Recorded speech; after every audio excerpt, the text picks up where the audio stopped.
you're looking at the largest continuous urban area the world has ever seen. 86 million people fused into a single $2 trillion economic engine. It's known as China's Greater Bay Area. It's a bold, very ambitious attempt by the Chinese government to integrate 11 cities. For China, this is just the start. Its latest 5-year plan pivots from individual cities to a focus on Megaregional China, a network of 19 massive clusters with the Greater Bay Area as a primary engine for growth. China is relying a great deal on the Greater Bay Area to provide this kind of a powerhouse innovative economy with a long-term goal. Smaller cities connecting into larger ones goes back millennia. Yet we're no longer talking about a few thousand merchants following a trade route, but instead hundreds of millions of people integrated into a single labor market. Where gaps once took centuries to close, rail lines and relentless paving are swallowing the landscape at a rate of kilometers per day.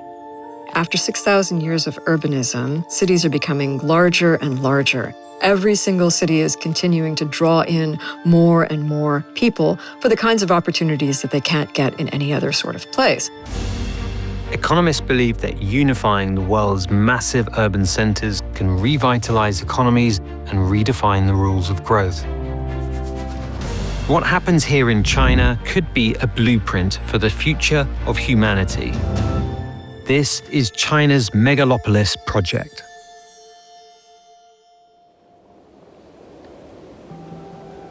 For 99% of history, humans lived nomadically in small scattered groups.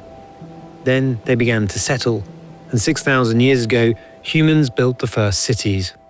People came together and then gradually found more and more opportunities for employment, for education, and even for entertainment. And that promise is still true today. Cities offer jobs, drive innovation, and most importantly, they offer choice. They draw people in even though they have some objective disadvantages.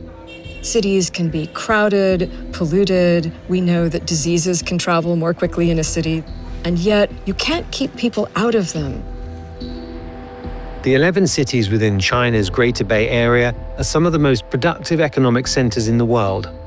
They're among the most crowded, and the region is about to get even more densely packed. An entire metropolis is being built in a rural strip of land in northern Hong Kong that will fill in the gaps, physically connecting Hong Kong to the larger Greater Bay Area. On the north side, the Shenzhen side, you can see skyscrapers. But then on the Hong Kong side, you see fish ponds, farmlands, a lot of green areas. These two territories are just separated by a rather narrow river.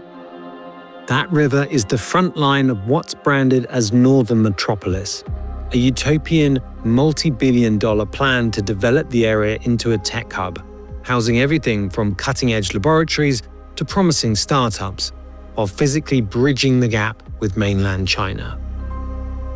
Development here used to trigger protests. But later, after the government's imposition of its national security law and crackdown on mass democracy protests, local opposition more broadly has been silenced, removing potential obstacles for developers. I think they're more of a state of resignation or acceptance because they know that development will go ahead.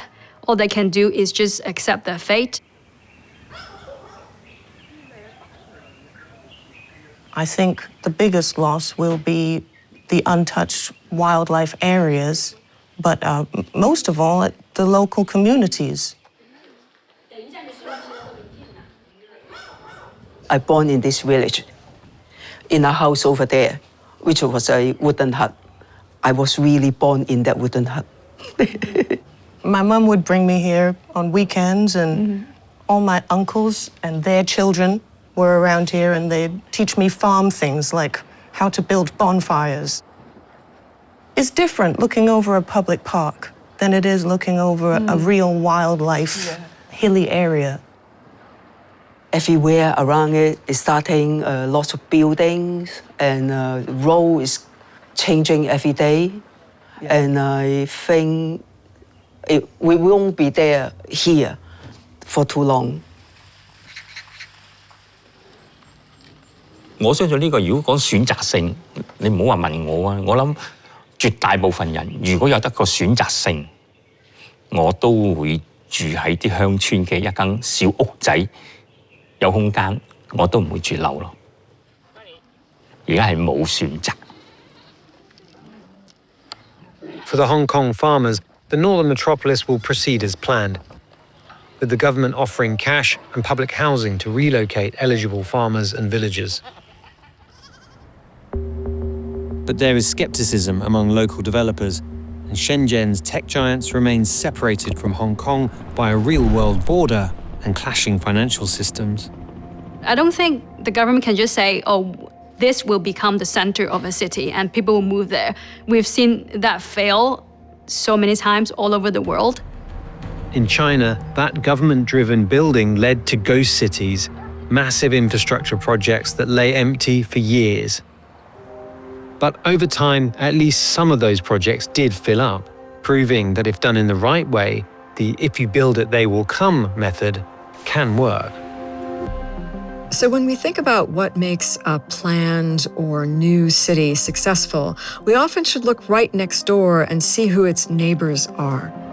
The emergence of a city is something that usually starts out as a village or a small town between places that are mapped out on the ground. So if we think about Shenzhen, that's right between Hong Kong and Guangzhou.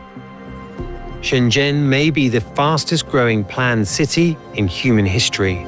By the year 2000, 1 million people are expected to live in Shenzhen.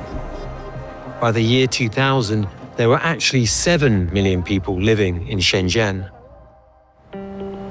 It's now a megacity of 18 million people that was essentially willed into existence by the Chinese government due to its strategic proximity to Hong Kong and Guangzhou, the capital city and cultural heart of China's southern Guangdong province. Basically, it seems like overnight China became a technological leader, largely due to Shenzhen and the cities in Guangdong. We are about to start. Please make sure your AI, robotics, semiconductors, clean tech, and autonomous driving. These are not just industries that the Chinese government is showing off to impress the world. They're actually important drivers for the future. Now, the Chinese government wants to build upon Shenzhen's success. For the 11 cities in the Greater Bay Area, that means utilizing each individual city's strengths to propel China towards a high-tech future driven by innovation.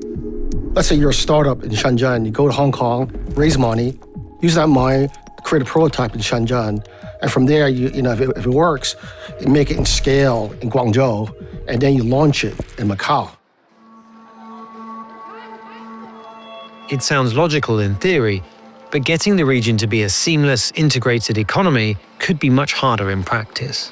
What makes it very interesting is Hong Kong and China, you got different political systems, common law, socialist market economy, different tax regimes, visa regimes, and all that. So how do you sort of merge these disparate systems?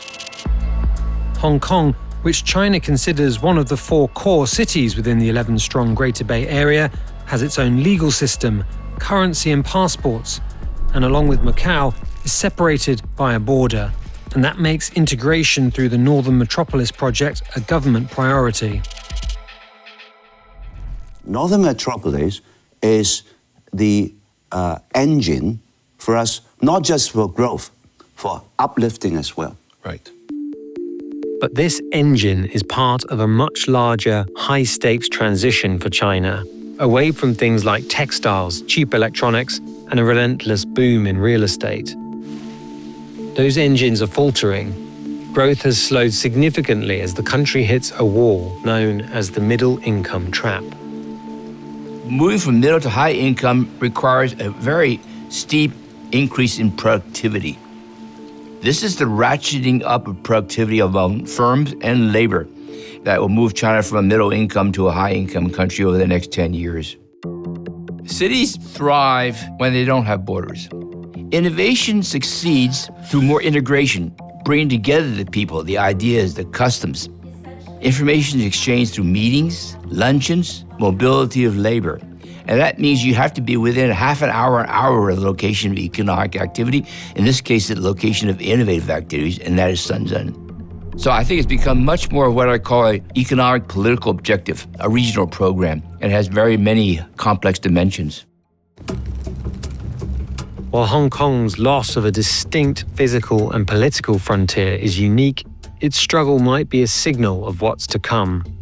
Across the globe, the individual city is being swallowed by something much larger. From the Abidjan-Lagos corridor in Africa to the Northeast corridor of the US, the world is gravitating toward the megaregions. But as the fish ponds are filled with concrete and the skyscrapers rise, what will be lost in the pursuit of a hyper-efficient future? You should remember that some people like living like this. You take it for granted, and then other people come and they've never picked something and then eaten it or touched a goat or a pig. It's something you won't know that you've got till it's gone. For some, dystopia is simply giving up natural land and old ways of life for the sake of development. But for others, that same development is a utopia, a necessary leap into a high-tech future. When people say, can we be economically successful and not be a concentrated urban or regional center? The answer is you cannot be. People move to where the jobs are. The same thing is true in the United States. So the Greater Bay Initiative, the concept requires concentration of activities. But you can manage it well or you can manage it poorly. And your success depends upon whether you are able to do so. But a city's success isn't just about the political will to build it. It's about the people's ability to live in it. For China, the reimagining of the urban landscape is an economic priority. And in a world where economic activity is naturally pulling towards massive clusters, China isn't just following the trend, it's attempting to engineer its outcome.